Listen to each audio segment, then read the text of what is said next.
To go before business resumes. That's at 11 hours as the House is considering a ministerial statement that has been delivered by the Minister of Agriculture, Honorable Mtolo Piri, on the preparation for the agriculture farming inputs for the 2025-2026 farming season. Still to come, we expect the House to consider one question for oral answer under Standing Order 82. This is question 16, and it will come from Chinsali, Member of Parliament, Mr. Kalalwe Mukosa, and he will be directing his question to the Minister of Energy. He wants to find out a question in two parts: whether the government is aware that for the past 1 month, Chinsali district has been experiencing a critical shortage of fuel, thereby affecting service delivery in essential sectors such as health. And in the other part of the question, he wants to find out, if so, what urgent measures are being taken to resolve the problem. After that, we have of debate on thanks, the President's address, that the thanks of this Assembly be recorded for the exposition of public policy content in the President's address. So members of Parliament are currently debating the President's speech. The President of the Republic, Mr. Hakainde Hichilema, was in the House last week on Friday to officially open the 5th session of the 13th National Assembly, and so Parliament are debating this particular, the speech that was delivered by the President. Just now, we leave you with live pictures as business resumes any time from now. Good morning. Honorable members of Parliament, Mr. Speaker.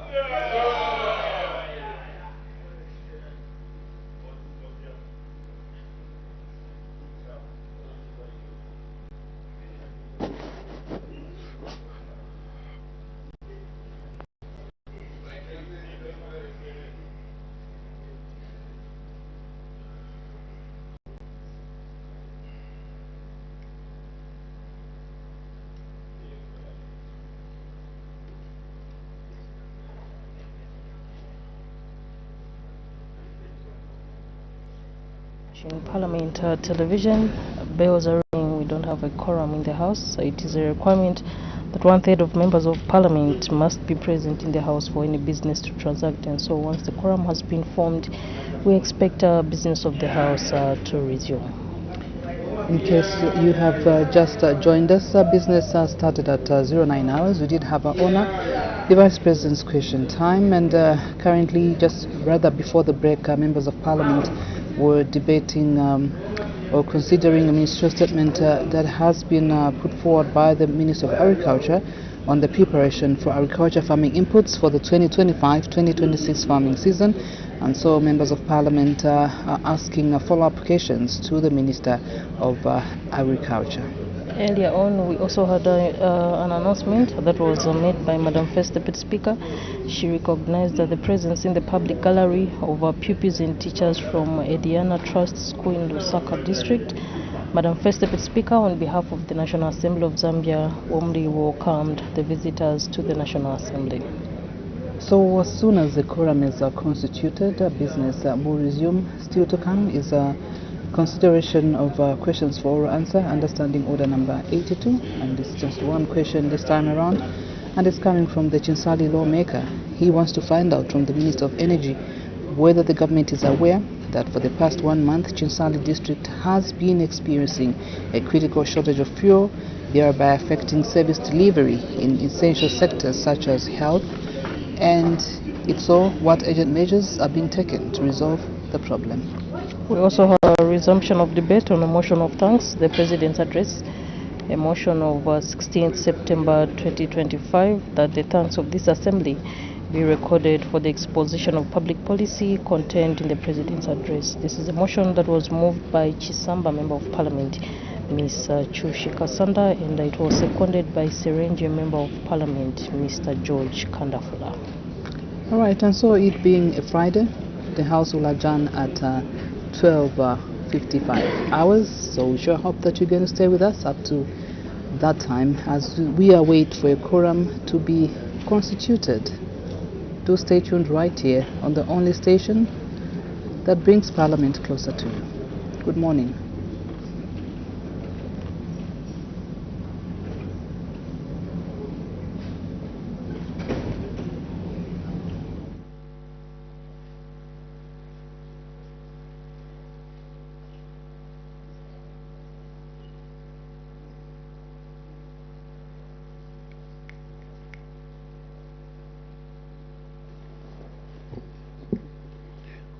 when business was suspended, the House was considering the ministerial statement moved by the Honorable Minister of Agriculture on the preparation for agricultural farming inputs for the 2025-2026 farming season, and the Honorable Minister had just finished responding to a follow-up question asked by the Honorable Member for Chikankata. Next, the Honorable Member for Musazara. Thank you, Mr. Speaker. Thank you, Minister, for your explanation. Mine, Minister, I would like to find out from you, now that as a country we are going e-voucher 100%, and you know that our people are in cooperatives. Now that all these cooperatives are going to be 100% on e-voucher. Now, in case of one member who it belongs to that particular cooperative doesn't pay or doesn't contribute the 10 bags, are those packs which were supposed to be given to that individual in that particular cooperative, are they going to be allocated to the next person in that same cooperative? Because there is a fear out there that those packs may be gotten from that cooperative and given to another cooperative. So our people are asking, through you, Mr. Speaker, how are you going to treat that scenario? Thank you very much. The Honorable Minister of Agriculture. Thank you, Mr.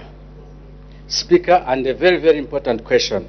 Mr. Speaker, you will agree with me that the Minister of Agriculture does not pick names to give the inputs. It is up to the cooperative to give us the names.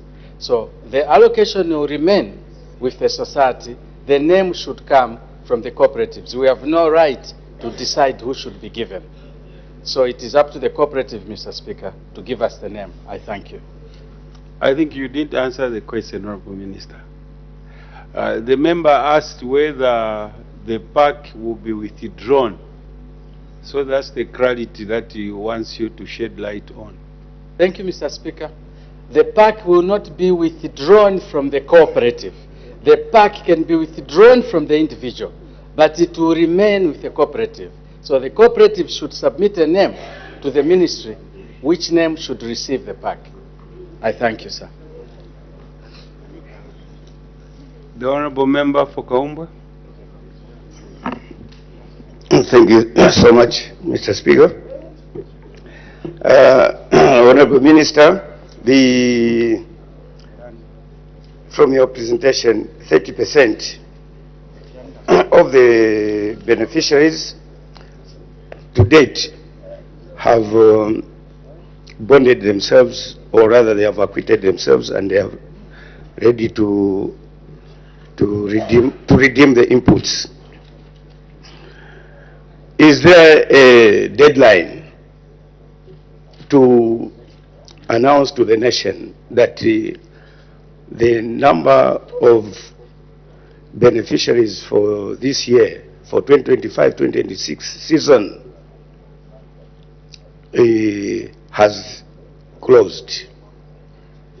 Because many, as per your statistic data, only 30% have bonded themselves as to date, and you have already started giving inputs. So those that are still want to be part of the remaining 70%, is there a deadline to indicate that beyond this period we are not accepting anybody to be on the e-voucher? I thank you. The Honorable Minister of Agriculture. Thank you, Mr. Speaker. First of all, sir, I think we can all be comfortable that if by 19th of September we are at 30%, surely we will know that before the rain comes through, we would have given 100%.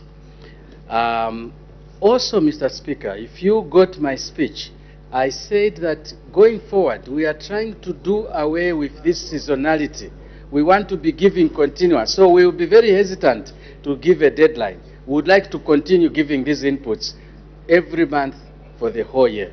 I thank you, sir. The Honorable Member for Ron. Mr. Speaker, thank you very much, and Honorable Minister for Agriculture, thank you very much for your ministerial statement, where you have outlined quite a number of issues and the measures that you're taking.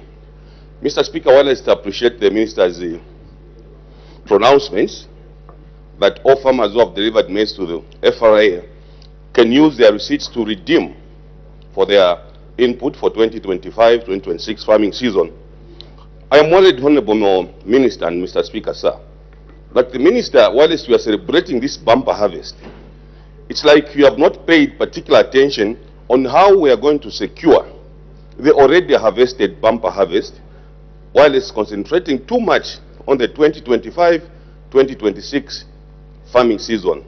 Honorable Minister, sir, to ensure that your efforts for 2024-2025 farming season does not go to waste, what measures have you put in place to ensure that all the maize that FRA are going to procure are taken to safety and that it does not go to waste in terms of being soaked by rains?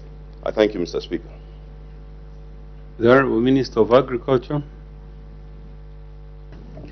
Thank you, Mr. Speaker.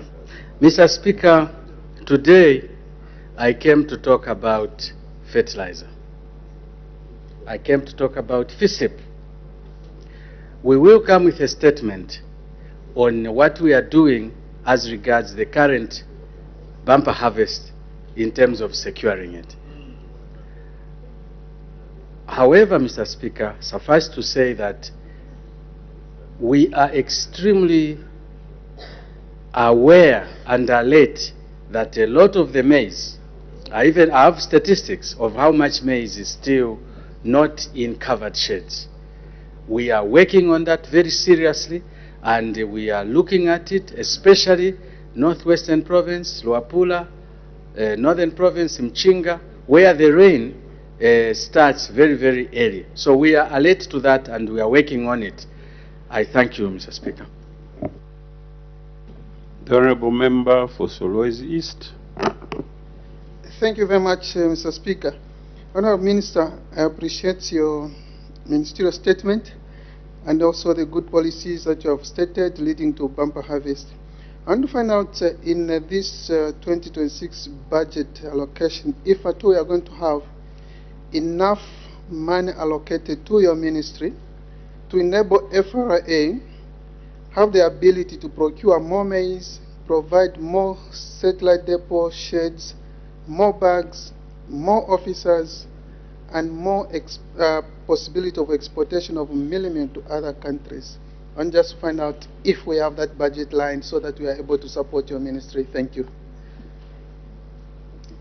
The Honorable Minister of Agriculture. Thank you, Mr. Speaker. The first part of my answer will be exactly like what I said to Honorable Chiuye, that I'm here to discuss FISIP, but I can see that the interest is there on maize. However, Mr. Speaker, I ask for your attention and the attention of the members. The government wants to produce 10 million tons. The country, at the current population, consumes 3 million tons. What that will mean is that 7 million tons needs to be bought and exported. It should not be, Mr. Speaker, the responsibility only for government to look at that 7 million tons. We have all been to many countries across the world. It is not the responsibility of the government to get itself absolutely involved to buy, for example, the 7 million tons. May it be our collective responsibility to buy as individuals, as companies, so that we sell, we export this maize. On our own as government, it will be difficult to find the resource to buy that maize. But if you, doctor, can get an export permit for Angola, if the member from Sanzala can get an export permit for China, if honorable from Winirunga can get an export permit for Angola, etc., it will reduce the burden on the government to look for resource to buy this maize. We are having this trouble with 4 million tons. What will happen when we have 7 million tons? It should be the responsibility of members like those in this house to participate and buy and export. We shouldn't leave it to government. It will be a difficult feat. I thank you, sir. Next question for oral answer, understanding orders 82. The honorable member for Chinsali. Thank you, Mr. Speaker. Question number 16. The honorable Minister of Energy.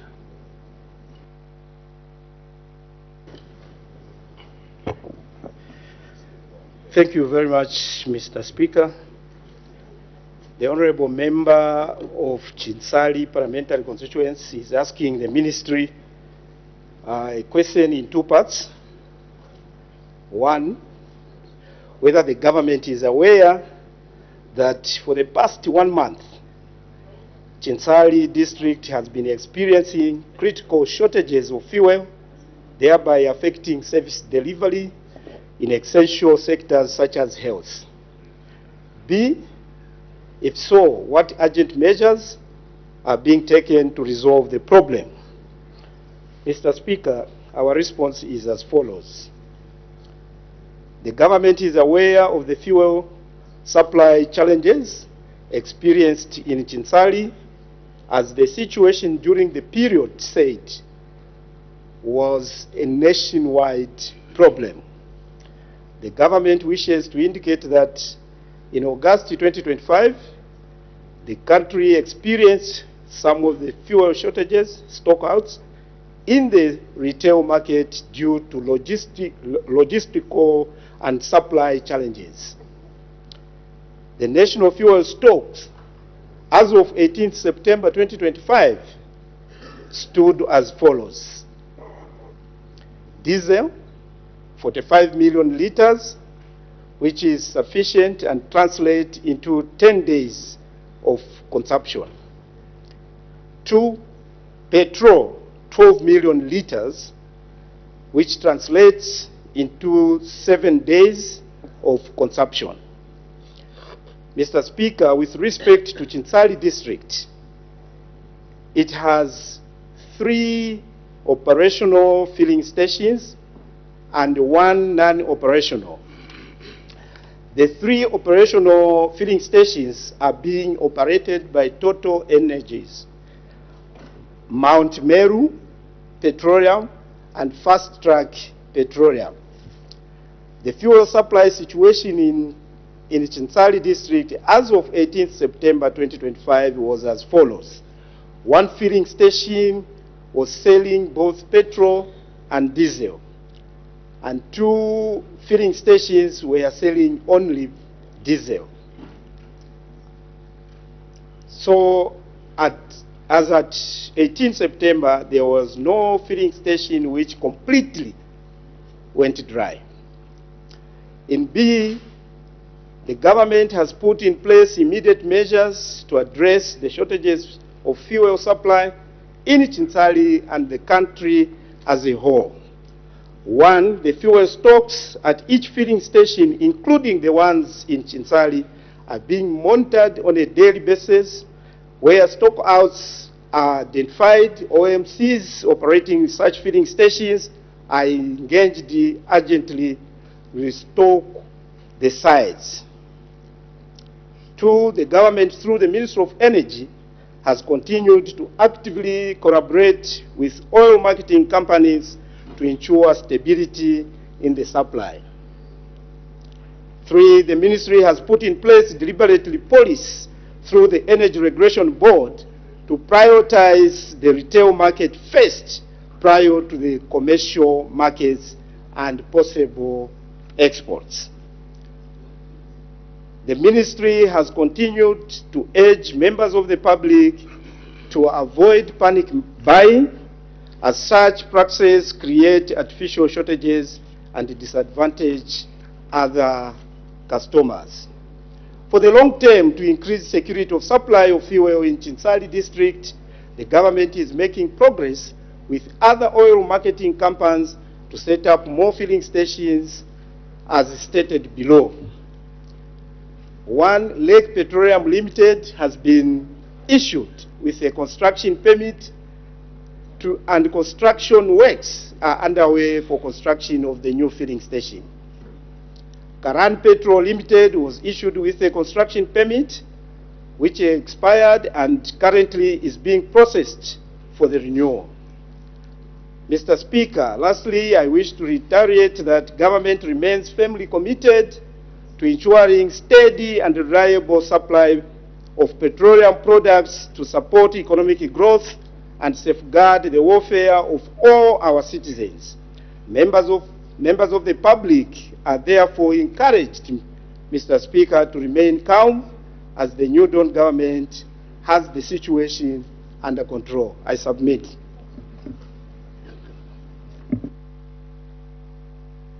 Supplementary questions, Honorable Member for Chinsali. Thank you, Mr. Speaker. Honorable Minister, you have cited that this problem of not having fuel in Chinsali has been caused by logistical challenges. Would you kindly elaborate more on what those logistical challenges are so that we get to understand what the real challenge is? Thank you so much, Mr. Speaker. The Honorable Minister of Energy. Thank you very much, Mr. Speaker, and thank you very much, Honorable Member. Indeed, Mr. Speaker, the logistical challenges are as follows. One, Mr. Speaker, as you may be aware that petrol is transported by road, and when there are these delayments in terms of berthing, that results into delayment of offloading the product to the market. So this is one of the most challenging logistical problem that we have. And also, Mr. Speaker, there are other issues, delayments in terms of uplifting in case of diesel at Tazama. And these are the issues that we are trying to address, that there's always, fast uplifting of the product when it comes to diesel in Tazama. And also, we are trying to engage our counterparts who have got these facilities of offloading, allowing the berthing, to make sure that Zambia is given priority whenever we have got our vessels at the port. I thank you, Mr. Speaker. Honorable Member for Chinsali. Thank you, Mr. Speaker. Thank you, Honorable Minister, for the explanation that you have given. And the explanation that you have given is that the challenges that led to this fuel crisis in Chinsali still persist. They still persist. So I would like you, Honorable Minister, to give an assurance to the people of Chinsali that going forward, they will not be facing these fuel problems. Because what is happening is that when there is no fuel at the filling station, the people of Chinsali who have motorbikes, who have vehicles, they are being subjected to go to the black market where they are being charged double the price of fuel that they pay at the filling station. So, Honorable Minister, we want to hear you give an assurance to the people of Chinsali. I thank you, Mr. Speaker. Honorable Minister of Energy. Thank you, Mr. Speaker, and thank you, Honorable Member. Mr. Speaker, like I've stated, that there are a number of measures that the ministry or the government is putting in place to make sure that these challenges the people of this country are facing will be the thing of the past. And I want to assure our dear colleagues in Chinsali district that government is doing all the best to make sure that these shortages will no longer be the issue in Chinsali district as well as the country at large. These measures are in the process to be implemented. I thank you, Mr. Speaker. I'll allow 2 questions because this one is constituency-based. The Honourable Member for Kantanshi. Thank you, Mr. Speaker, for your consideration. And just to place it on the record, the fuel shortages were actually, in most of the towns in Zambia. Thank you, Honourable Minister, for your responses. I wanted to just find out from you clearly, you have talked about the logistical challenges, and those logistical challenges are not new. And then you have also talked about the measures that you are now going to implement so that this doesn't happen again. The players on the market attributed this shortage of fuel to a tender that was cancelled upon being awarded. Apparently, the players are saying the particular company was not found desirable. And in the process, that tender was cancelled, and it affected the whole country because of the company not being desirable. Can you confirm if that is true? Thank you. The Honourable Minister of Energy. Thank you, Mr. Speaker, and thank you, Honourable Member. Mr. Speaker, those are just allegations. It's not true, because we don't bring petrol via pipeline. Petrol is brought by the road, like I stated. So there was no tender that was cancelled for the people who are transporting petrol by the road. There's no tender. So that means that that's a wrong allegation. However, Honourable Mr. Speaker, the Honourable Member may wish to note that the responsibility or the mandate of the government is to make sure that we create an environment which is safe for the people of this nation. So anything to do with the tender that was cancelled was done in good favor to make sure that our people receive the quality and the desirable services that they are supposed to receive. Thank you, Mr. Speaker. The Honourable Member for Kafinsa. Mr. Speaker, thank you for the opportunity to direct a follow-up question to the Minister of Energy. Minister of Energy, the subject matter is the shortage of fuel in Chinsali, but you are aware that it is not only Chinsali that has had challenges with getting fuel to the consumers. The Copper Belt, part of Northwestern, has been affected equally. Can you explain for the benefit of the people that are following this conversation as to why we are having these challenges beyond just the issue we've discussed, which is Chinsali? Could the Chinsali problem be the same problem we had on the Copper Belt? I thank you, Mr. Speaker. The Honourable Minister of Energy. Thank you very much, Mr. Speaker, and thank you very much, Honourable Member. Indeed, the shortages of the product we are just talking about, they are real. And like I have alluded, Mr. Speaker, that a number of measures are being put in place to make sure that the issues that are being raised by the concerned citizens are really addressed. Also, you may wish to note that, Mr. Speaker, that the demand also has raised. So you find that in issues like the demand issues with Chinsali. Chinsali used to have the consumption demand of 13,000 liters.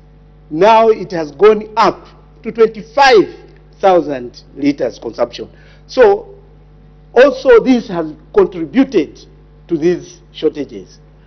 As I have stated here, Mr. Speaker, that issues of delayment also have contributed to the same availability of the product. Hence, you see this government has gone even further to halt exports.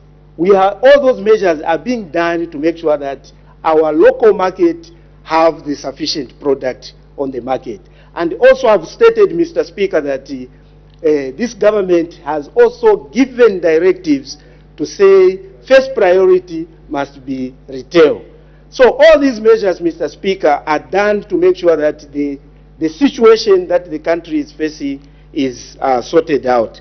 And I've assured that going forward, it will not be the same. We are doing all the best, including copper belt, Mr. Speaker.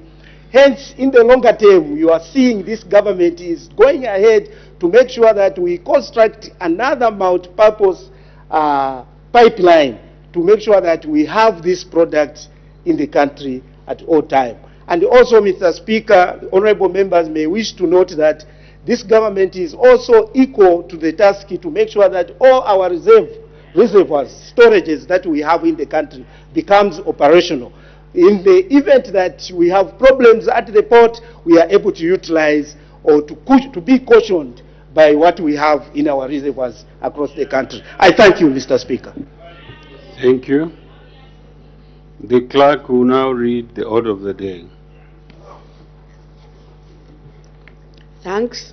The President's address. Motion of 16th September. Resumption of debate.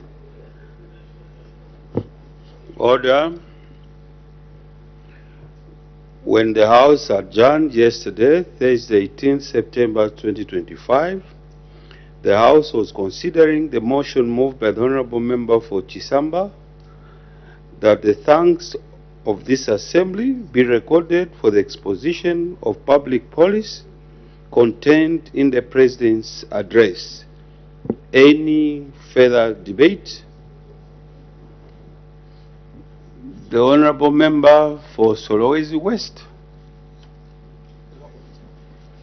I thank you, Mr. Speaker. And Mr. Speaker, I want to commend the President for a well-delivered speech on the floor of this House. Let me also dissect some points, Mr. Speaker, in the speech of the President. Number one, on page 4, the President has made some commitments.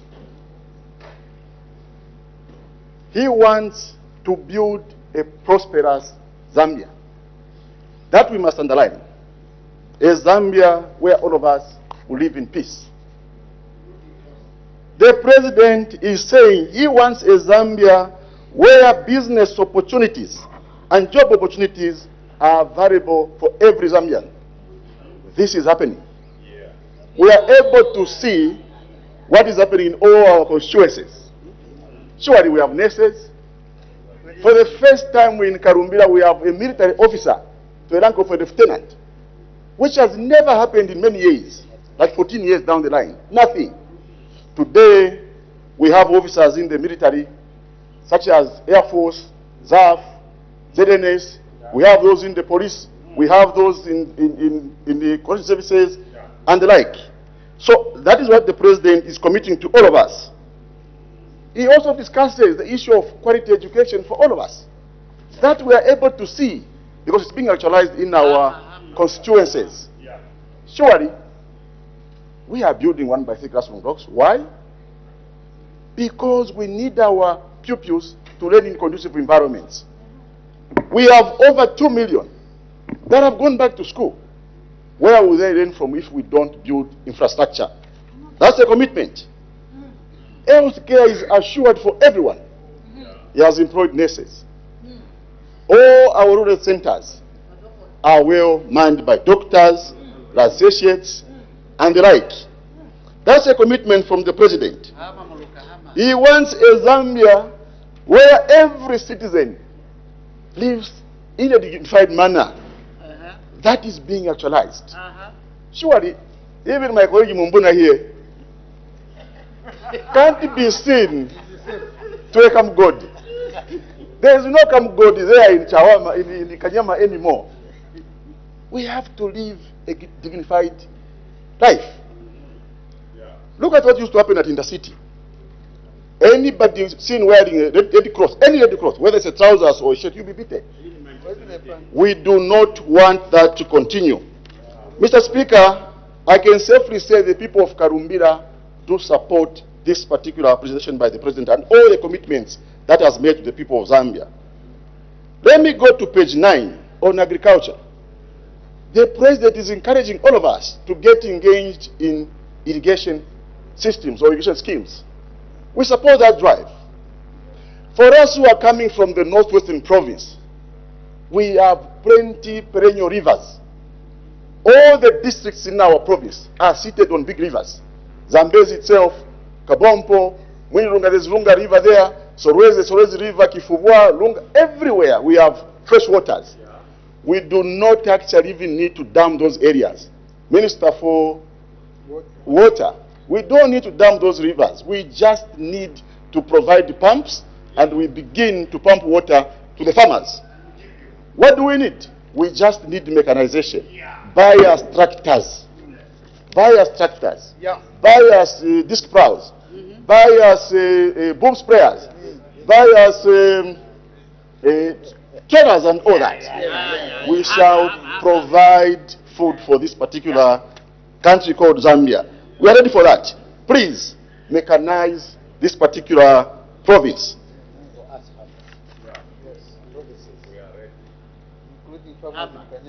Mr. Speaker, on page 15, the president discussing mining.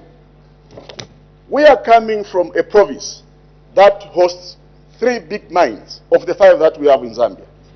For us, we have seen the advantages of reopening and opening new mines. Firstly, what the government is doing is to unveil the hidden treasures on the ground by flying those aircraft we are seeing in our province, which definitely will culminate into a report so that we are able to know that which is beneath the ground. That is what we are looking forward to. We have Karengwa mine opened. Before Karumbira mine opened, there was no town called Karumbira in our district. There was no such a town. It was also Solwezi West, Solwezi East, and Solwezi Central. Before Kansanshi opened, our town was called 6 o'clock. Now we have people who are calling us 6 o'clock now, all traversing into Northwestern Province for business. Why? Because mines have opened. There are townships that have been built. We have golf courses that have been established that side. We have business opportunities not only for the locals, but business opportunities for every Zambian. I can confirm, Mr. Speaker, that many Zambians you see here are still in Solwezi looking for business. Why? Because of the mines that have opened there. Including gold. We are looking for dollars all the time. How do you get forex if you are not engaged in the exports? We need to do more. And that is why the president is saying, can we increase from the current 800,000 tons or metric tons to about 3 million come 2031. What that means is that when production increases, the other parameters that support production also will increase. For instance, those that are to move ore, copper from Northwestern, if there were 50 trucks, you would need to buy 200 or 500 of them to move 3 million tons of copper. That entails more jobs for the people. Suppliers of acid will have to increase. If the uptake is about maybe 100,000 liters, to produce 3 million tons, you would need to buy not less than, or you need to produce not less than, probably 3 million or so liters of acid. More jobs for people and more jobs for drivers and all that. So a lot of things will change.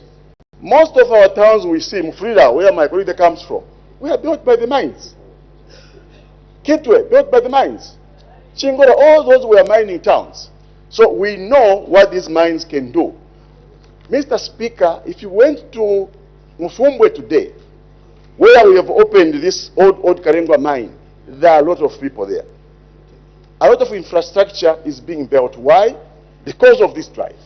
So for us in Karumbira, we support the drive of the president, ensuring that we up production from the current 800 plus thousand metric tons to about 3 million metric tons of copper.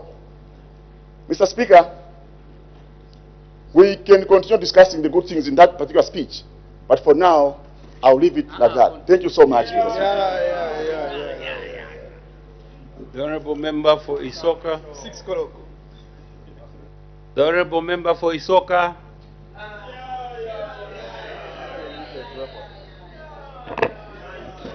Thank you, Mr. Speaker.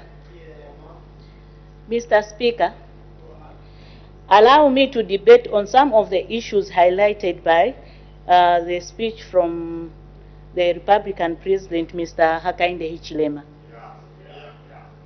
On social cash transfer, the impact of social cash transfer and cash for work programs.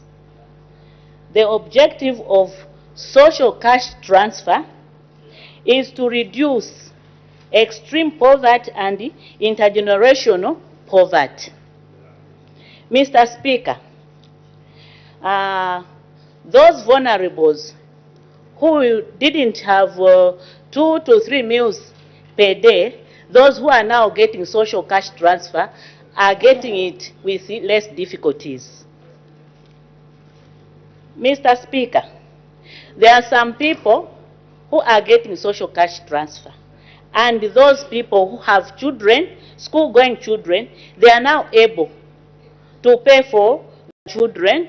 They are able to buy shoes, uniforms, and other school equipment for their going school children. Mr. Speaker, some have even invested in livestock such as chickens, pigs, and goats. This progressive initiative doesn't just improve nutrition, Mr. Speaker. It has improved nutrition at household level, but also improved economic positions, thereby contributing to the economic development of the country. Mr. Speaker, for instance, those people who used to stay in thatched houses are now living in the houses with iron sheets.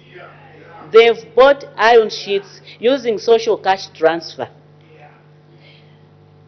Mr. Speaker, these are not mere talks, but living testimonies that we saw when we were on local tours in Chiwombo district. Mr. Speaker, for instance, there are some people who are getting social cash transfer, and they have started saving their monies in village banking called Ichilimba, revolving levels. Mr. Speaker, when they save enough monies, they are even able to supplement these monies using these monies to buy fertilizers. They are supplementing on received farmer inputs that they are getting, and thereby securing food security at household levels. Mr. Speaker, those who are getting cash for work, they are improving the cleanness of township areas and blocking the drainages and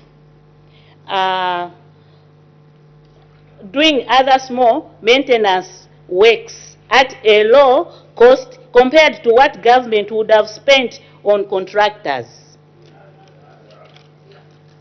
Mr. Speaker, the soccer people are happy with social cash transfer and cash for work. On education, Mr. Speaker, on page 41, 167, I quote, "To address the teacher deficit, we have continued to increase the number of teachers in our schools. Since 2022, we have recruited 42,000 teachers, and this year we are recruiting 2,000 more teachers." Mr. Speaker, on the recruitment of teachers, Isoka people are urging government to recruit local teachers who stay in our constituents, in Isoka constituents. Initially, they used to recruit teachers, but we used to have teachers from outside Isoka. This time we want local teachers in Isoka constituents, because I have teachers who are trained, but they are not recruited. So I'm urging government to recruit local teachers in my constituents, equally with health workers. Government has said that they are going to recruit 2,000 health workers. When the president came in this house, addressing this house, he mentioned recruiting teachers and health workers. But with Isoka, we want to recruit health workers and teachers who stay in Isoka. Because when we recruit teachers outside Isoka, when they stay in Isoka for some months, they go back elsewhere where they came from, and we remain without teachers, without health workers. This time we want local teachers. I want my people, my teachers, my health workers to benefit who stay in Isoka. I don't want government to recruit teachers outside Isoka. I want to recruit teachers within Isoka. I submit, Mr. Speaker. The Honorable Member for Kaflafuta.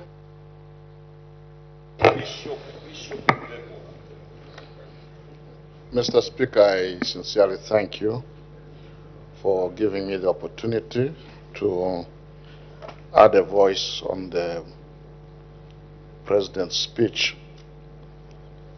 Let me start by sincerely thanking the New Dawn government for enhancing the CDF, because this has performed wonders in Kaflafuta constituents. We've seen things that have never, ever been seen since the birth of Kaflafuta. We are extremely, extremely grateful for this. I followed the President's speech very, very carefully, Mr. Speaker, and I wish to start with a subheading of good governance of environment. Then somewhere we have the rule of law. Mr. Speaker, as people of Kaflafuta, we have a serious problem that has persisted on for years with an investor called Dangote Industries. What comes out clear, going by the President's speech, we should not be where we are right now, because in the President's speech he says the locals must participate in decision making as well as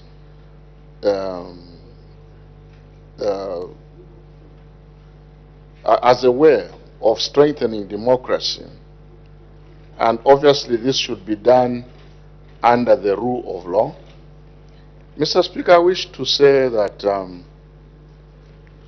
had this been applied in our situation, we would not be where we are, because there was never a participation of us, the locals, in the way this investor was handled. Zema skipped a lot of procedures which should have not been skipped.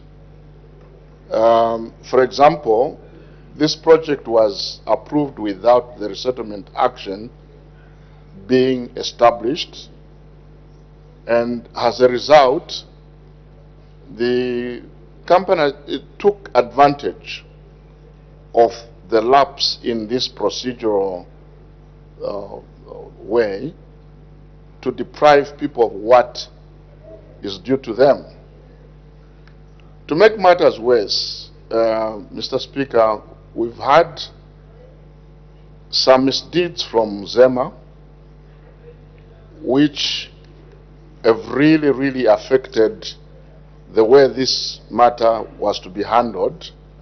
And to make matters worse now, the person that has been shielding Dangote is now the acting director of this company, which has compounded the problem.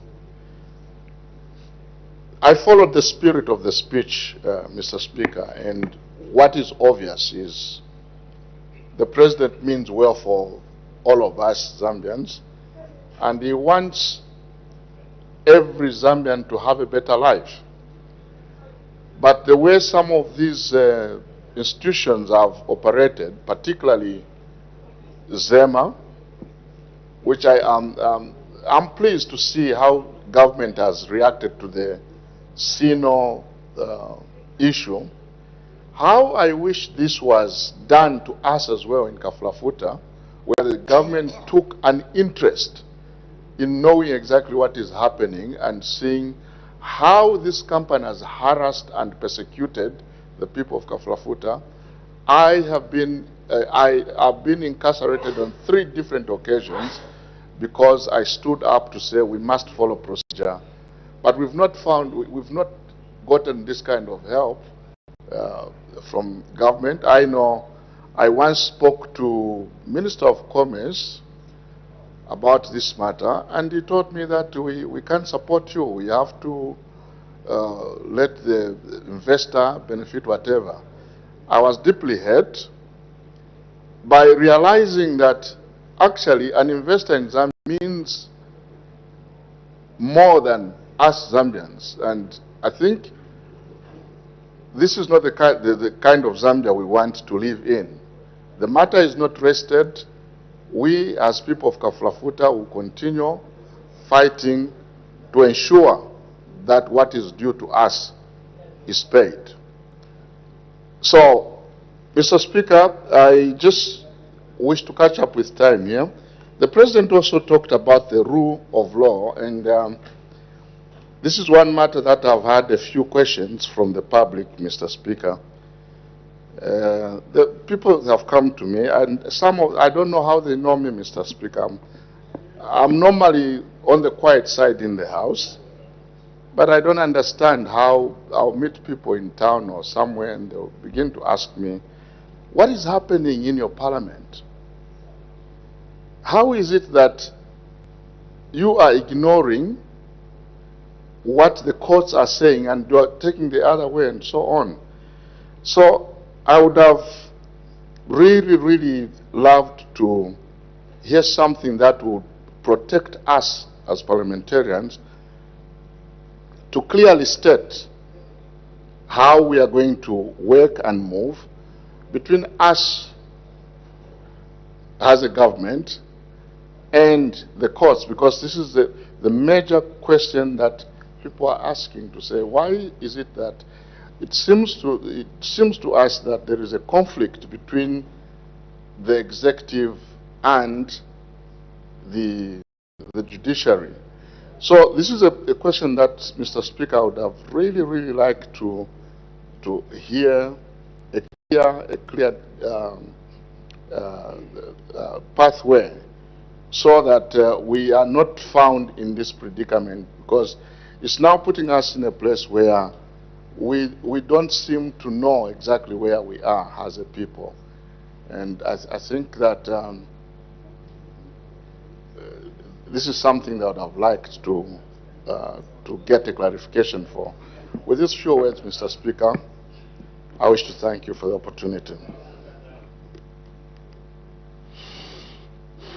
The Honourable Member of Karulushi. Thank you, Mr. Speaker, for allowing the good people of Kalulushi to also add a few, I don't know what better term to use. I'll add my voice on behalf of the people of Kalulushi. I will be brief, Mr. Speaker. Mr. Speaker, on page 4, number 16, we remain firmly committed to our national mission of building a prosperous Zambia, a Zambia where business and job opportunities are available for all. Just on this one, Mr. Speaker, the President talked about opportunities, job opportunities that are available for all Zambians. We have heard from certain sectors, Madam Speaker, and government has been very quiet, where a certain region is supposed to take up the topmost positions. And government, I expected Madam Speaker, Her Honor the Vice President, and government to comment, to comment on that. We have our brother Kambwili in prison. He went in prison, jailed because he spoke on tribal marks. We heard, we know for sure. And Mr. Speaker, if we do not address these matters, we are going to run into havoc. I am a Bemba, who I have 4 sisters married to Tongas. My children are Tonga. And if we do not address this matter, as it should be, Mr. Speaker, we are headed for doomsday. So I'm beginning to wonder, when we're saying opportunities are available for all Zambians, when those that have given the opportunity to govern are clearly discriminating and speaking openly, and government has not condemned it. We are all silent. And silence, Mr. Speaker, means a lot. This is something that I hoped that this morning, Our Honor the Vice President would condemn and say this is one Zambia, like Kaunda had stated, one Zambia, one nation. Before we are a tribe, Mr. Speaker, we are Zambians. In our passports, any territory, and that is why you see countries like America are where they are today, because tribe has never been an issue. They say we are Americans. And if, colleagues, we do not address these issues, we are going to be in problems. Mr. Speaker, it further says, a Zambia where quality education and accessible health care are assured for all. I want to talk about education. The famous free education. It is a pity that most of us that are seated in here, our children are in private schools. Our children are in private schools or they are abroad. And what is happening, and I'm wondering if the president is given the correct information. The president himself could be... Honorable Member for Kalulushi, there is a point of order by the Honorable Member of Kalabo Central. Thank you, Mr. Speaker. Article Order number 71. I really pity people like that. You know, Honorable Speaker, when you are standing here to speak, let us speak a fact. What did you say, Honorable Member? I'm saying, I pity people like Honorable Member for... No, don't pity for me. Kalulushi. Yes. If it was not her, I wouldn't have stood for a point of order. We have to be genuine and let us realize that we are unique. All human beings are unique, Mr. Speaker. You can't transfer your personality into another being. You can't. And we can't share personality. You know, me, I don't like people who just talk to please. Honorable Mr. Speaker, when the Honorable Member for Kalulushi says, he, members who are in this chamber, including me, then she says, our children, meaning my children, you know, that they are in private school. Has she got that evidence that I have a child, my own biological child, who is in a private school? Has she got that evidence? Honorable Mr. Speaker, me, usually I speak from the bottom of my heart.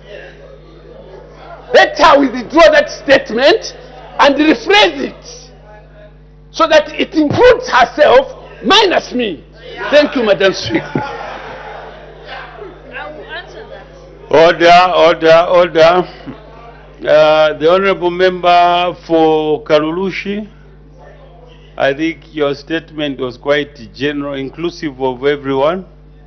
And some members feel agitated because it's not representative of the cross-section of the members in the House.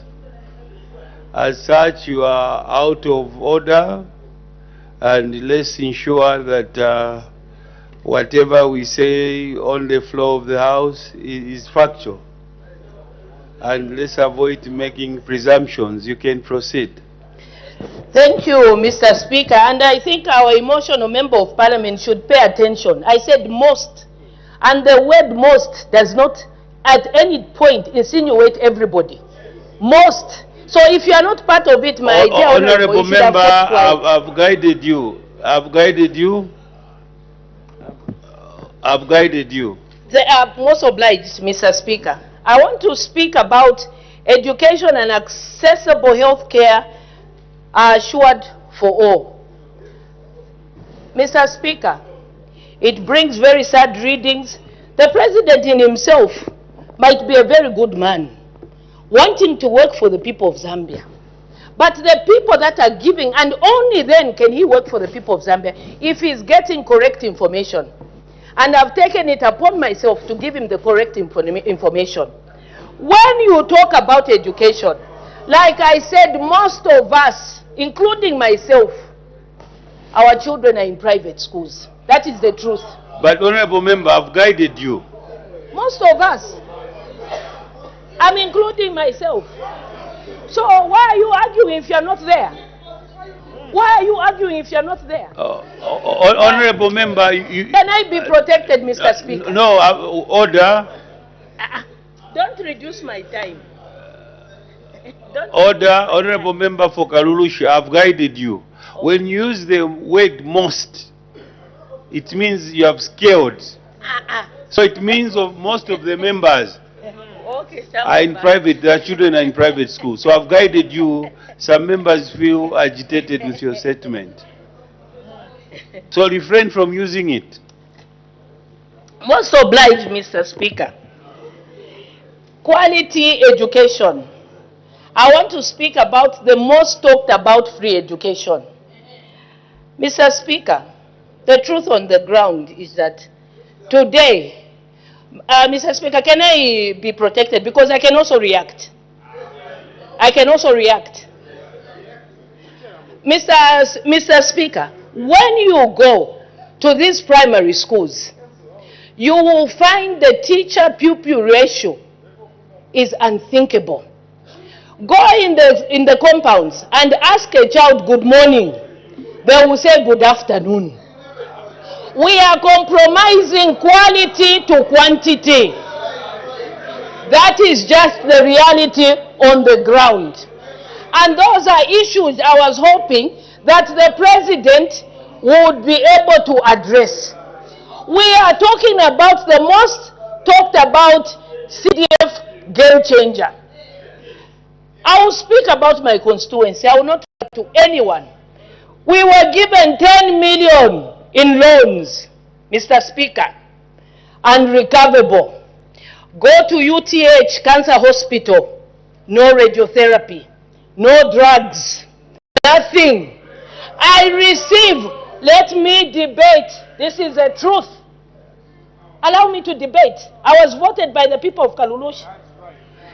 Mr. Speaker, when you go to Cancer Disease Hospital today, our women and men and children are dying because there is no help. We are looking at whether they argue. The truth is that we have patients there who are listening to what I'm saying, and they know what I'm saying is the truth. Accessibility to health is worrisome. I was at Kalulushi General Hospital. Mr. Speaker, it's a sorry sight. When you are sick, even a drip, you have to go and buy. And if you do not have money to buy, you will die. We are talking about CDF, the skills component. They are going for skills. Where is government consuming these people? Nowhere. Where are they found? The gold mine. What does government do? They shoot them. This is the reality of Zambia today. Honorable member, as much as you have the floor to debate, making assertions that you can't substantiate, especially going to an extent that government is shooting people, I think as a member of, honorable member, you are guided. I don't want to curtail your debate, because if you keep misleading the people and yourself, definitely I will curtail you. So I've guided you, avoid such assertions. Most obliged, Mr. Speaker. I will move to the mines. And I hope President Hakainde Hichilema, the Republican president, is hearing, because I'm telling him the truth. Mr. Speaker, we look at page 16, the mining sector. We are talking about Mopani as Copper Belt being its mining game changer. Kalulushi, by the way, Mr. Speaker, harbors more mines than any other province in this country. A district. You know what I'm talking about. No, honorable member. I withdraw district. Okay, district. Let them pick the sense than the vocabulary. No, avoid misleading people. Kalulushi is a district. I've said district. I withdrew. Most of the mines, even the so-called Sinometals, is in my constituency. We are talking about the revamping of Mopani. Mr. Speaker, I was a contractor of Mopani copper mines. Yes, I'm a business person. Go to the records of Mopani. My family has dealt with the mines even before you were born. That is the reality. I'm coming from a business background. Even before it became Mopani under ZCCM. Order. Why are they interrupting me? No, order, honorable member, your time is up. The honorable member for Zambezi East.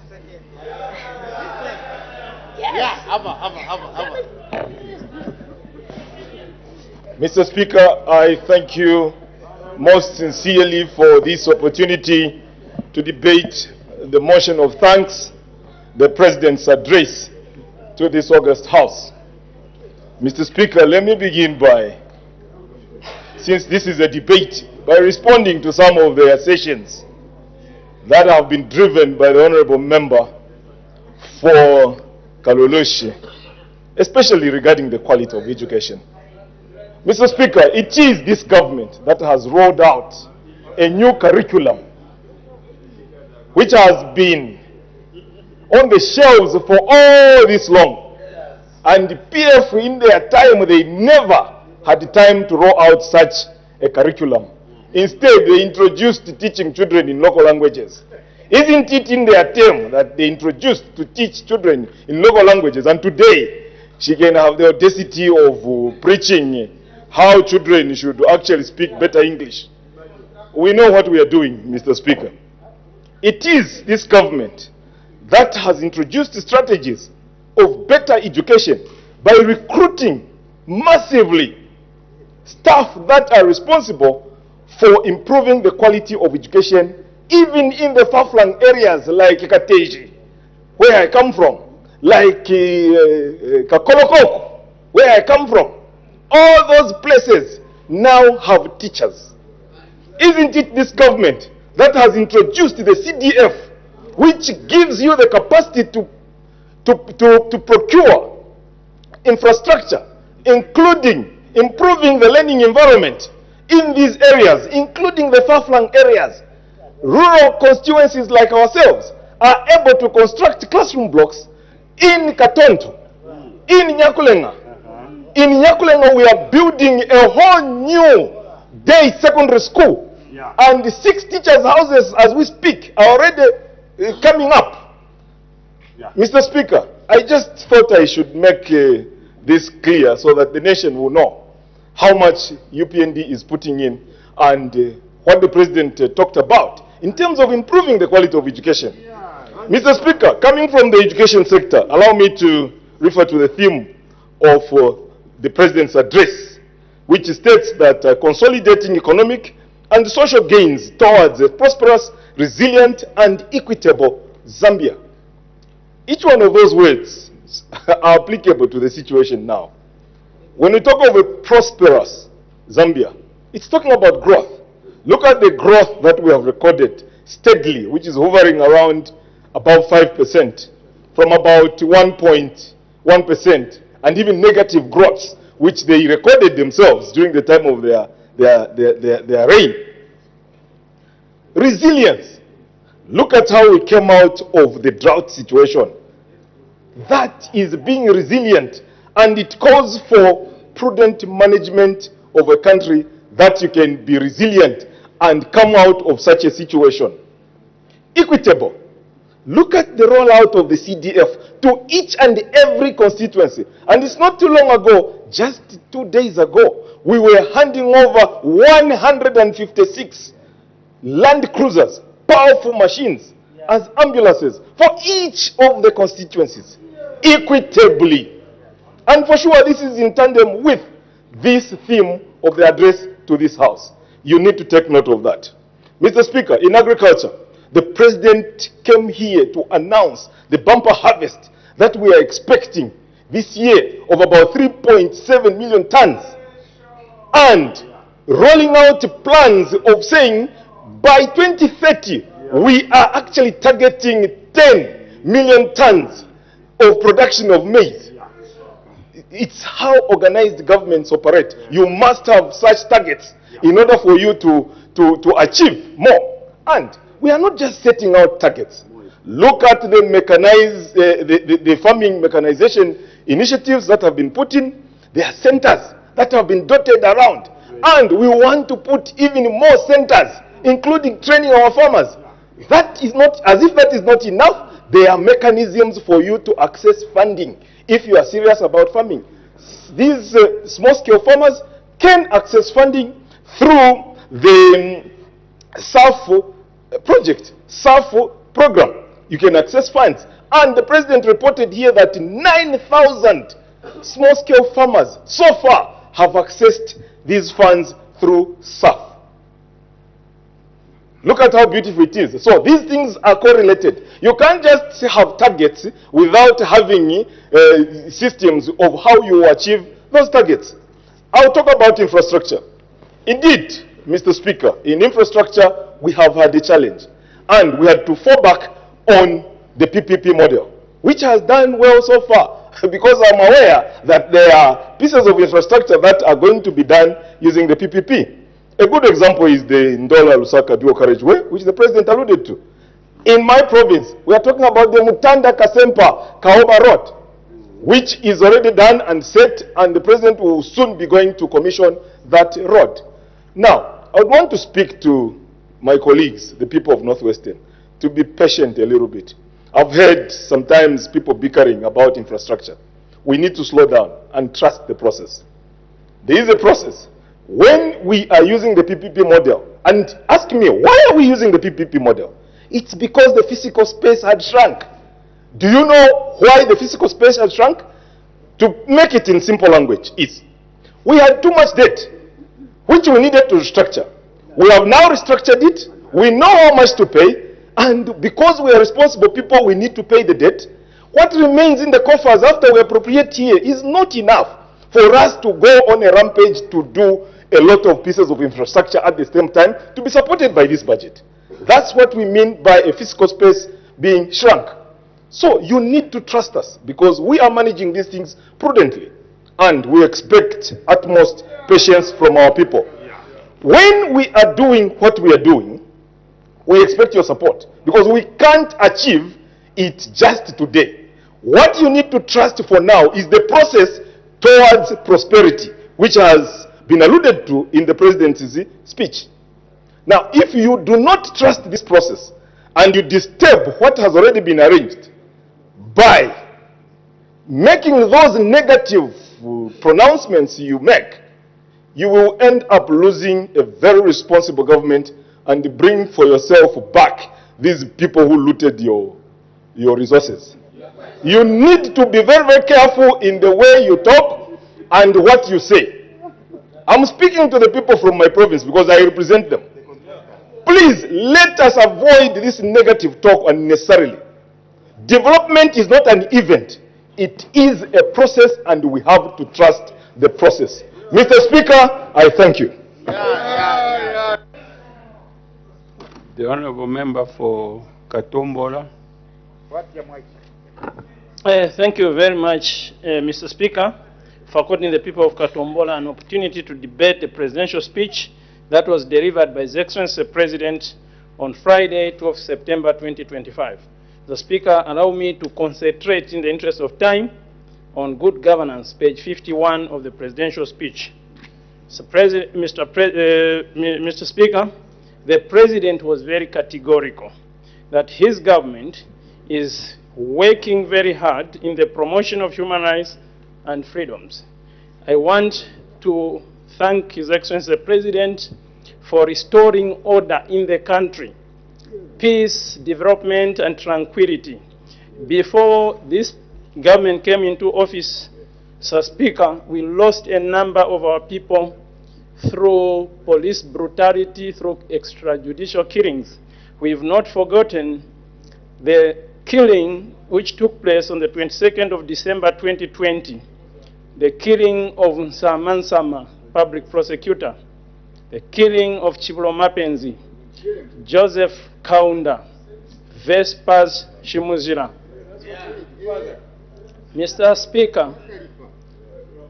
Speaker, we need to thank His Excellency the President and the current government for the milestones that have been scored in ensuring that this country has peace. Peace is a very, very expensive commodity, Mr. Speaker, and if it is lost, Mr. Speaker, it is very, very difficult to develop the country. And for that, we toast His Excellency President Hakainde Hichilema, and the Cabinet and all the stakeholders that are spearheading the democratization process in the Republic of Zambia. Mr. Speaker, allow me to address the issue of the rule of law. Currently, Mr. Speaker, we are back to the Champions League when it comes to the rule of law, good governance, and constitutionalism. And for this reason, we thank the government. Addressing the issue of press freedom, Mr. Speaker, we are now back to a leading democracy, not only in Africa, but world over. And I want to announce, Speaker, that just next week, we are expecting for the very first time the coming of the Speaker, for example, and the delegation to come and benchmark here from Australia, Mr. Speaker, for the very first time, Mr. Speaker, because of the good policies of this government in terms of press freedom, freedom of expression, and we want to thank the government based on the speech delivered by His Excellency the President. Mr. Speaker, when it comes to good governance, you can't talk of good governance without democracy. Today, Mr. Speaker, people are campaigning freely. You can imagine yesterday there were elections. People even didn't know that there were elections because of the tranquility, the good order, the discipline, the peace that has been restored to this country. And we must toast this government. We must toast this government, and the people of Zambia must acknowledge the fact that Zambia has changed. Intercity is no longer Kamgodi. People are free to go there in any attire. Electoral Commission, we can't talk of democracy without an independent Electoral Commission. Today, as I speak, Mr. Speaker, the Electoral Commission is public and in a transparent manner, informing all the people of Zambia to register as voters so that they can vote next year. What more do you expect, Mr. Speaker? Access to justice. Mr. Speaker, the decentralization of the Legal Aid Board. I am former Legal Aid Counsel myself. I come from Legal Aid. I was a lawyer there, Mr. Speaker. A very qualified one. Senior lawyer. Senior. I am coming from Legal Aid Board, representing the indigent persons, Mr. Speaker. So we are happy from Katombola constituents to indicate that the decentralization of the Legal Aid Board is gaining momentum. And out of 116 districts, Mr. Speaker, we have reached 102. And we are looking forward, Mr. Speaker, that all the districts must have representation in terms of legal aid representation so that access to justice is delivered in the whole country over. Independence of the judiciary. Mr. Speaker, you can't talk of democracy without an independent judiciary. Today, our judiciary is one of the best in the world because of the independence that has been entrenched in the Constitution of Zambia. Amendment Act number 2 of 2016 establishes fiscal independence of the judiciary and gives the judiciary autonomy.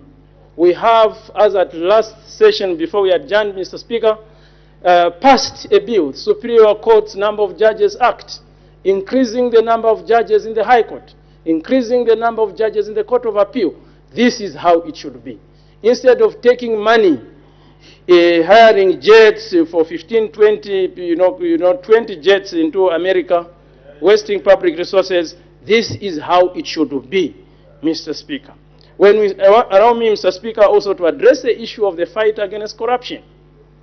This government has fought corruption, Mr. Speaker, and offenders have started crying foul that they are being targeted. I want to re-echo the statement given by His Excellency the President that the fight against corruption is not intended to target anybody. It's a fight against corruption for yesterday, today, and forever. So for those who stole should not be seen to cry foul. But I want to place it on record, Mr. Speaker, that the lenient sentences that have been dispensed for persons that stole public resources are a source of great concern to the people of Katombola constituency. A theft of $11 million versus 4 years sentence is not commensurate. These are public resources we are dealing with, Mr. Speaker. We would like to see a strengthened legislation amending Act number 3 of 2012, the Anti-Corruption Commission Act number 12, to ensure that not less than 25 years be meted to personalities that delve in stealing public resources, whether it's cash, the way the Marangi case has demonstrated. We are not happy from Katombola constituency, the sentences that are coming, Speaker. We have looked at all the sentences, including the sentence of in the case of the people versus Katere Karumba, very lenient sentences, $10 million versus 3 years. Honorable member, avoid Mr. Speaker, mentioning personalities that are not here that can defend themselves. Mr. Speaker, so withdraw that statement. Mr. Speaker, I have heard, I'm quoting the precedents from the Supreme Court. Those are cases. Withdraw that statement. I withdraw, Mr. Speaker. What are you withdrawing? I am withdrawing the quotation of the judgment in the case of the people versus Katere Karumba, Supreme Court judgment number 7, Mr. Speaker. Okay, thank you. May proceed. Thank you, Mr. Speaker. The position, Mr. Speaker, is that the fight against corruption must be strengthened, and we commend government for introducing the court called the Economic and Financial Crimes Court. We are expecting more serious sentences from that court, not massaging corruption, Mr. Speaker. We want to ensure that all those persons entrusted to take responsibility of people's funds, whether it's in form of drugs, they should not try it. Quoting the case of the people versus Dr. Kashiwa Blaya, Henry Kapoko, and all those Supreme Court judgments. Honorable member, I withdraw that judgment again, Mr. Speaker. I'm guided, Mr. Speaker, I withdraw. And I will not quote the judgments of people who are convicted on corruption. Thank you, Mr. Speaker. So the people of Katombola are thankful, Mr. Speaker, for the opportunity, and we are thankful for the CDF, and we wish the President well, and we commend his speech. I thank you, Mr. Speaker. Thank you. Yeah. The Honorable Member for Mwembeshi. Thank you, Mr. Speaker, for giving the people of Mwembeshi some bit of time just to say one or two issues concerning the speech by our President. Mr. Speaker, the President highlighted a lot of issues, and he was on point, and the people of Mwembeshi are delighted and happy that he was able to highlight a lot of issues. Mr. Speaker, page 34, the President was talking about infrastructure. He mentioned a lot of roads, including the Kipe-Lusaka Road, Lusaka-Kito Road. And then he says that he mentioned a lot of roads which he thinks that these ones are going to be tarred and are going to be completed in due time. Mr. Speaker, the people of Mwembeshi actually are very happy, because on this floor, me as their representative have stood talking about the Rampunwe Road, starting from farmers, via Nampundwe up to Blue Lagoon. Mr. Speaker, this road is being tarred.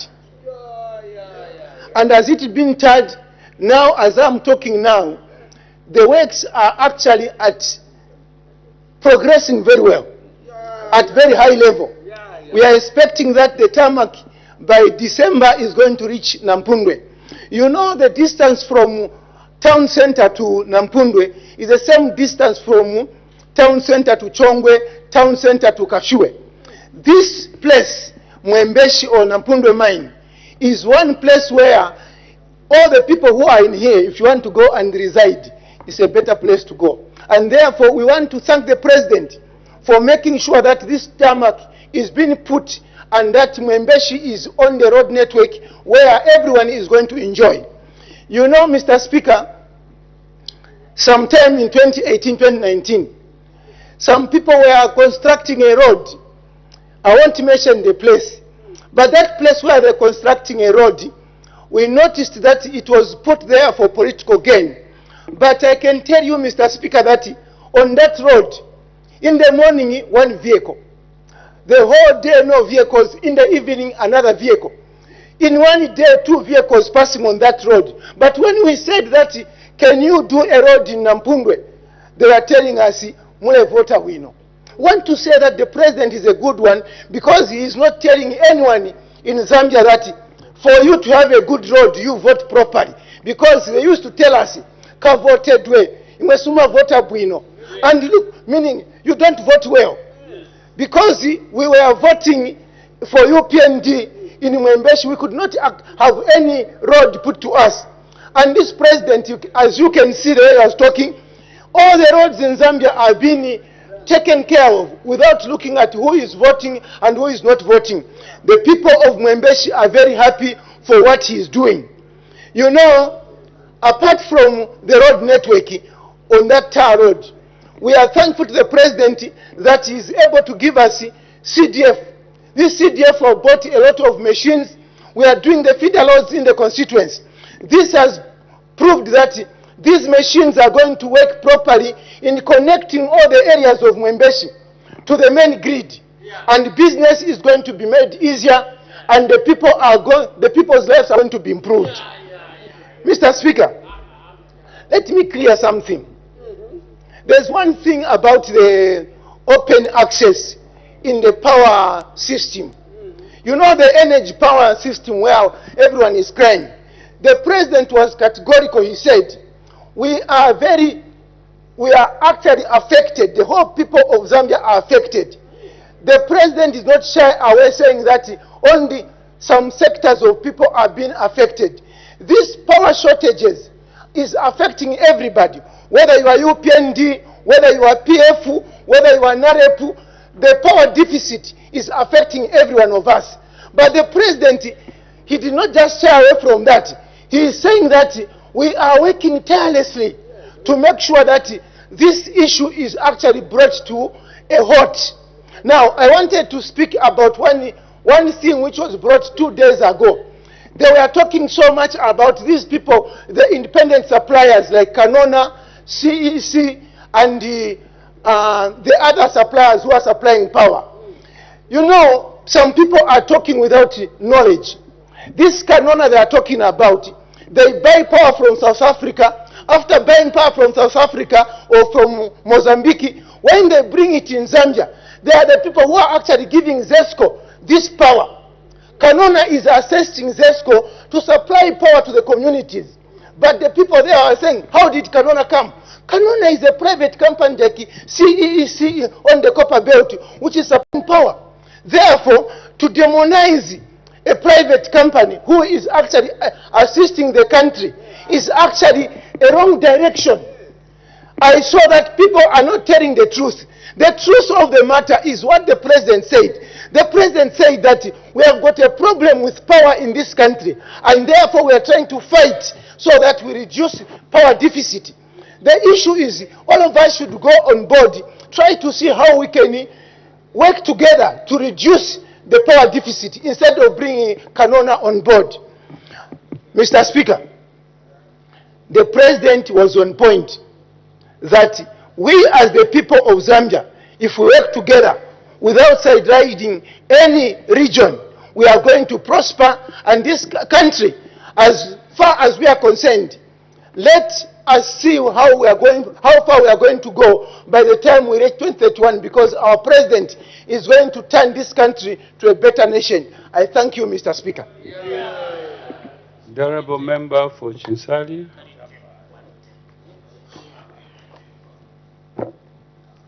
Thank you, Mr. Speaker, for giving me this opportunity to make a few comments on the speech which was delivered by the President last Friday on 12th September 2025. Yeah, President HH, Mr. President. Yeah, Mr. Mr. Speaker, the minister keep on disturbing me this month. Thank you, Mr. Speaker. The first issue that I want to talk about is the issue that the President touched on regarding the Great North Road, starting from Chinsali to Nakonde. The President said most of that road has been done. It has reached about 98%, which is by and large true. But I want to state that there is a variation that was made on that contract, which pertains to the road from Chinsali Post Office to Nambuluma. It's about 16 kilometers. It has not been done.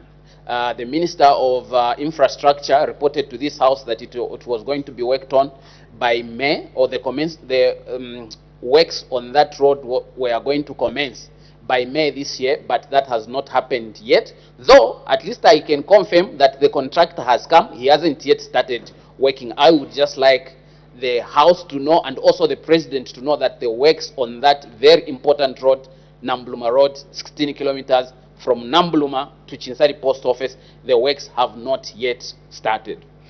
Mr. Speaker, the other issue that I want to talk about is the airport. The President, on page 31, he stated that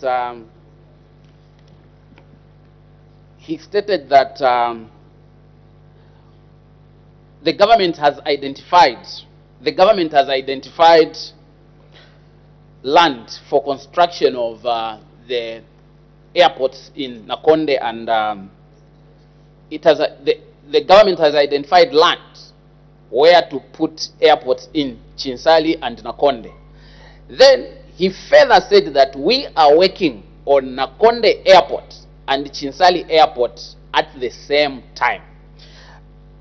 Now, Mr. Speaker, I do really appreciate the intention by the government to give us an airport. I do really appreciate.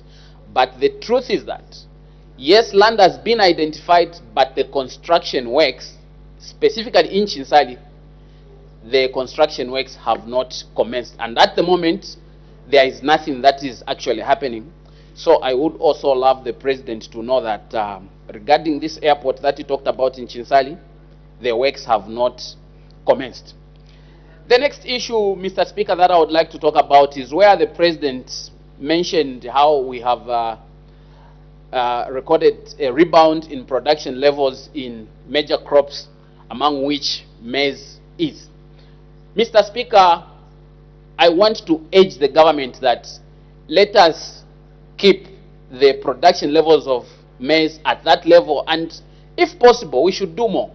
Now, there is one thing, Mr. Speaker. Currently, as we speak, farmers in Chinsali have supplied maize. Some supplied 2 months ago. They supplied maize to FRA. And as we speak, Mr. Speaker, farmers have not been paid. Every day, farmers tell me that they wish they didn't take maize to FRA. If they had anywhere else to sell to, they were not going to take to FRA. What am I trying to say, Mr. Speaker? I am trying to say that if we are to encourage farmers to continue performing better and better maize, which is our staple food, it is important that the government makes sure that it pays promptly when the farmers supply maize. FRA should pay in good time. As we speak right now, schools have opened, Mr. Speaker, and our farmers who have children that are going to school, they do not have money. They do not have money to pay for those children to be in school. Then others We have farmers that are on e-voucher and FISIP, but we also have a good number of farmers. If I to be correct on farmers who are on FISIP, but the total number of farmers that we have in the country, they are about 4 million. So which is like just 25% is on FISIP. So the 75%, they just farm on their own using their own resources. So now they have supplied maize to FRA, and they need to get that money so that they start preparing, they start buying fertilizer and other materials that they need to support their farming activities.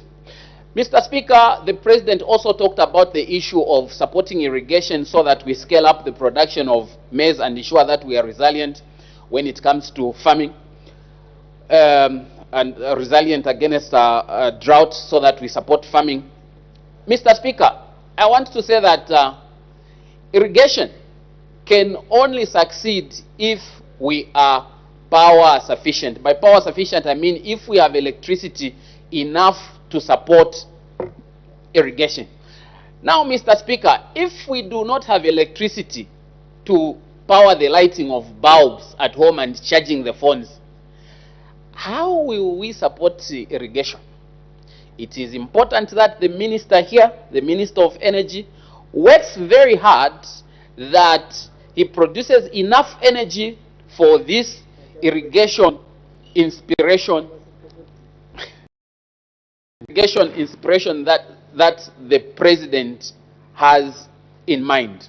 Then on page 23, regarding the same energy, Mr. Speaker, the President said, clearly tackling the challenge of load shedding is currently the top priority of this government. We have a plan and are working hard day and night to improve this situation. Mr. Speaker, what I would like to say is that at the moment, one thing that the government needs to do is they need to stop exporting electricity. If we stop exporting the electricity we have, then immediately we are going to reduce the number of load shedding hours. There is no need of working hard when we can't reduce. First of all, we are not taking advantage of the low-hanging fruits. We already have electricity that we have, that we are producing, but we are exporting it to other countries. So the first thing that we need to do as a country is to stop the exportation of electricity. When we stop exporting electricity, we reduce the number of load shedding hours. Then we continue working hard day and night so that we produce more electricity to finish the energy deficit. Then we also just look at producing for exportation. Then, Mr. Speaker, on the issue of science and technology, the speech of the President regarding what we are doing in the sector of science and technology lacked depth, because the President just said we are investing in science and technology. He never gave any targets of where he is seeing the country to be in the next few years. Mr. Speaker, with these few comments, I thank you. I honor the Vice President adjournment. Mr. Speaker, I beg to move that the House now adjourns. The question is that the House now adjourns. Any debate, any objection? The question is agreed to the House.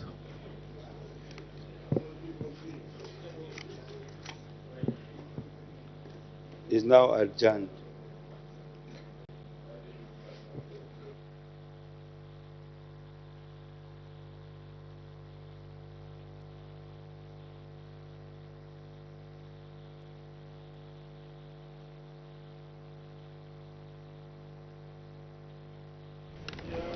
Good afternoon. Thank you so much for still being with us on Parliament Television. The House has just adjourned, and so just now we go straight and look at business that has been considered on the floor of the House from the time business commenced at 09 hours. We did have an announcement. Madam First Deputy Speaker did recognize the presence in the public gallery of pupils and teachers from Eliana Trust School in Lusaka District. And so, on behalf of the National Assembly of Zambia, Madam First Deputy Speaker warmly welcomed the visitors. After that, we had a ministerial statement that was delivered by the Honorable Minister of Agriculture, Honorable Ruben Piri Mutolo MP. This was on the preparation for agriculture farming inputs for the 2025-2026 farming season. And so the minister did say that the continues to be a flagship initiative of the government designed to provide subsidized agriculture inputs to smallholder farmers across the country. So for the 2025-2026 farming seasons, government has undertaken comprehensive reforms to enhance efficiency, transparency and impacts of the FISP. The overall objective of the FISP is to improve the supply and delivery of agriculture inputs to small-scale farmers through sustainable private sector participation at affordable cost in order to increase household food and income security. The minister did say that the specific objectives of the program are to, 1, expand the markets for private sector input suppliers and increase their involvement in the distribution of agriculture inputs in rural areas. That's 808 agro dealers have been engaged, therefore creating employment, and the other one to ensure timely, effective and adequate supply of agriculture inputs to targeted small-scale farmers, fertilizers, seed and chemicals. And so the minister did state the current implementation status as of 17th September 2025. The farmer compliance and sales a total of 300 bonded farmers representing 29% of the 2024-2025 season beneficiaries have successfully sold maize to FRA. And the input collection, he also talked about the input collection. And after that, the minister did say that government allocated significant investment of 9.2 billion kwacha to agricultural sector to ensure the successful implementation of the program during the 2025-2026 farming season. Just so that's a brief of the ministerial statement that was delivered by the Minister of Agriculture. And before that, Madam Speaker did permit, rather we did have Her Honor the Vice President's question time. That was before the ministerial statement, and we did see members of Parliament ask Her Honor the Vice President questions without notice. After that, we did have one question for oral answer under Standing Order 82. This question came from Chinsali, Member of Parliament, Mr. Kalalwe Mukosa, who directed this question to the Minister of Energy. He wanted to find out whether the government is aware that for the past 1 month, Chinsali district has been experiencing a critical shortage of fuel, thereby affecting service delivery in essential sectors such as health. And the minister did say that government is aware. And in the other part of the question, he wanted to find out if so, what urgent measures are being taken to resolve the problem. And the minister indicated that the ministry has put in place deliberately policy through the regulation board to prioritize the retail market first prior to commercial markets, and also that the fuel stocks at each filling station, including the ones in Chinsali district, are being monitored on a daily basis. And we did have resumption of debate on thanks the President's address, and debate on this motion stands adjourned. It resumes next week on Tuesday. And so that's it. That's all the time that we had for you today. Would like to thank you as always for your time.